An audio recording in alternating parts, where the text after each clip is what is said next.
sa pag-alagad sa imo. Kabay ini nga minsay o Dios imo gamiton sa pagpalig-on sa pagdugang sang encourage kag inspiration sa amon nga mga kabuhi. Agod nga magamalipayon kami nga nagaluntad, nagapangabuhi kag nagaalagad sa imo. Amana ang amon nga mga kabuhi sa sini nga adlaw para sa amon nga mga pagpangalagad, pagsimba, paghimaya man sa imo. Sa ngalan ni Ginoong Hesus. Amen. Abihan aton nga talupang don, no, nga si Apostol Pablo nagsulat sa kay Tito nga na-assign dito sa isla sang Crete. Isa siya ka pamatanon nga pastor. Busa kinahanglan gid siya sang pagtudlo, may panahon nga siya sabdungon sa wayon kag siya hanason agud nga magamalig-on ang iya panglantaw kag ang iya pag-alaga dira sa Dios. Aton nga gintun-ana nga kinahanglan si Tito magpamati sa kay Apostol Pablo. Magpakig-upod siya sa pagpangabuhi kag sa pagpangalagad sa Ginoo. Nagakinahanglan nga siya magdugang sang iya learning, sang iya ihibalo. Subong alagad sang Dios siya magdeklarar sang kamatuoran. Iya nga panalipdan, iya proteksyonan ang pagtudlo sang kamatuoran kag bisan pa mismo siya maga-argue to prove the truth sa mga tao nga nagaduha-duha sini kag nagasikway sining kamatuoran. Kag kinahanglan tungod kay siya naaman siya makahibalo sa pagguba sa mga argumento sa mga butig nga mga pagtulunan. Kay sa pagkamatuod may mga manuglaglag sang buluhaton sang Dios. Sila hindi matinumanon, dormant, sila mga mapatu-patuon, deceptive. Sila nagapangguba sa mga balay. Nagatudlo sila sa mga sayop kag hindi matuod. Ang ila mga motibo sa pagkamatuod, kalibutanon, kag materialistic. Ang ila mga minsay, nabaw, kag wala sang kontrol ang mga paghambal sang ang ila mga minsay. Sila kinahanglan nga sabdungon. Si Tito kinahanglan nga magadepensa sang buluhaton sang Dios. Kinahanglan na aman siya sa iya nga kabuhi, sa iya hunahuna kag sa iya nga tagipuson. Agod may kasarang siya sa pagsabdong. He must rebuke. Paano? By giving the sharp and severe rebuke. Wherefore, rebuke them sharply. Sa pagkamatod, ang kamaturan abyan, talis, o kon very sharp. Kung sa aton pa, matulisok ikaw sang kamatuoran. Kaya hindi bala nga ang pulong sa Ginoo, buhi, kagamhanan, kag mas matalom pa sa espada nga duha sang sulab, nga nagatandog sang utlanan sinang kalag kag sang espiritu. Kag bisan pa sa mga lutahan kag utok sining aton nga lawas, sining mga tulan diri. Kag ini may ihibalo kag kasayuran sa mga handom, sa mga tinutuyo sang aton mga tigipuson. Nga kinanglan nga magasabdong ini si Timoteo o kon si Tito. So no, sa sugo niya, ini si Pablo nagsugo sa kay Tito. In order to have sound and strong faith. Agod nga may malig-on siya nga pagsalig o kung pagtuo.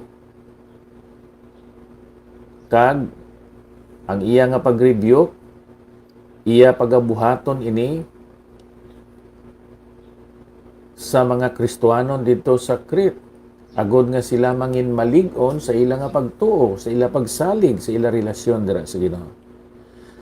Kag ini si Tito Abian, kinanglan magasikway siya sa bersikulo 14. Anong iya nga isikway nga hindi matinulupang doon sa pato-pato nga mga sugilanon nga hinudiyo ukon sa mga sugo sa mga tao nga nagasikway sang kamatuuran. Yes, Titus should reject inang mga panghuna-una, mga paino-ino, mga pato-pato sa mga tao, ilabi na gid sa mga fables, sa mga himo-himo nga mga istorya sa mga Hudiyo. Bisan karon madamo sa mga ginapato-pato nga mga istorya. Labi na gid nga ginaistorya sinang mga founders sa mga tawhanon nga reliyon. Ang ilang eksperyensya nga wala man sang saksi o kun witness nga mo nang ilang eksperyensya. Madamo sa mga tao nga nagabinutig nanungod sa ilang mga eksperyensya, ilabi na gid sa mga nagapundar sinang mga reliyon nga kalibutanon kag tawhanon. I-reject ina nga mga imagination sa mga tao. Isikway ina mga sugo sina mga tao, the commandments of men. I-reject inang mga ignorance of men that turn from the truth. Amo ina ang trabaho sang matuod, matarong, balaan, kag Diyos nun nga alagad sang Diyos, kaangay ni Tito. Kinanglan nga siya magasabdong, magarebuke. Kinanglan nga iyang isikway. Isikway niya ang mga pagtulunan nga sayo. Karon diri kita sa mga ginsugo diri sang alagad sa Ginoo nga si Pablo. So no, sa bersikulo 15, sa mga putli ang tanan nga mga butang putli. Apang sa mga nadagtaan kag di matinuon walay bisan ano nga putli. Ang ilang mga hunahuna kag kaisipan gid ginapang dagtaan. Ato mga putli, ang pagtan-aw bisan pa sa mga problema, may katarong, may katinaw, may kaputli. Tungod kay ang ila personalidad putli, ang ilang pagkatao putli, tungod kay sila ginhugasan, ginbag-o sang aton Ginoong Hesukristo pinaagi sa gahom sang balaan nga espiritu. Ang ilang mga panglantaw, perspectives nila, putli. All things are pure to the pure. Di bala? Hindi magasulod ang mga tinunto kung binastos nga panghuna-una sa makita ang isa ka sitwasyon. Because they are pure in their minds and hearts. Therefore, what they say and how they react, mga reactions, mga panglantaw man nga putli o pure. Regarding those who are defiled and unbelieving, silindri, but unto them that are defiled and unbelieving, ang ila perspective nadagtaan na sudlan na misklahan sa mga mahigko. Amo na ang ilang mga panglantaw mahigko. To them that are defiled and unbelieving is nothing pure. Amo na ang ilang nga panglantaw sa mga sitwasyon.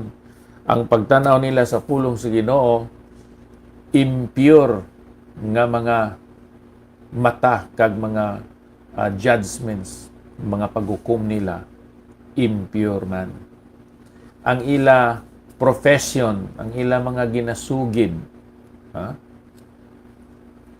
may pagpanginto, mangilad, di takos, nga sundon. Their profession is deceptive. They profess that they know God.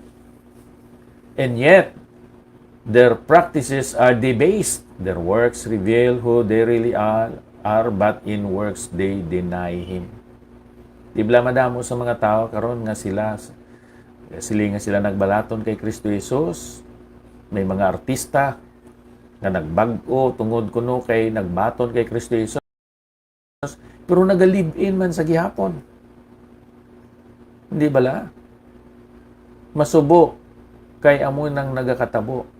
Malipay man kita kay may mga bantog, may mga artista, may mga politiko nga kuno nagbalaton kay Kristo Jesus. Kag nalipay kita. Pero nagapadayon man sa gihapon sa immorality. Nagapadayon man sa gihapon sa pagpangawat sa kaban sang gobyerno. Ang ilang nga mga ginahimo supak, sukwahi, no? Kontraryo sa ila ginahambal, sa ila ginatuhan. Amo ina nga their works reveal who they really are, but in works they deny Him. Yes, they are detestable, abominable, they are disobedient. Sila hindi masinulundon, disobedient. They are depraved, and unto every good work reprobate. Aton makita, amo ini ang mga kontra sang mga alagad sang Dios. Busa si Pablo naghatag sang directives sa iya nga ginbutang dito sa isla sang Crete nga amo si Tito. Gintudloan niya, may mga tao nga putli gid man ang ila mga panguna-una, balatyagon, ang ila tagipuson, ang ila personalidad, kag ang ila panglantaw. Pero may ara man nga mga hindi putli, mga impure, defiled, unbelieving. Ang ila panglantaw, naiguan, ang ila profession, ang ila ginahambal, mga butig, ang ila nga mga ginahimo, debased, din consider diri nga detestable, they are disobedient, they are depraved.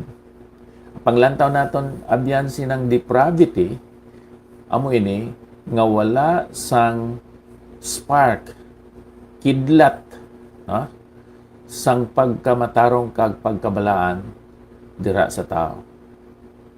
Nga tungod sina kay may spark of divinity dira sa tao na luwason siya.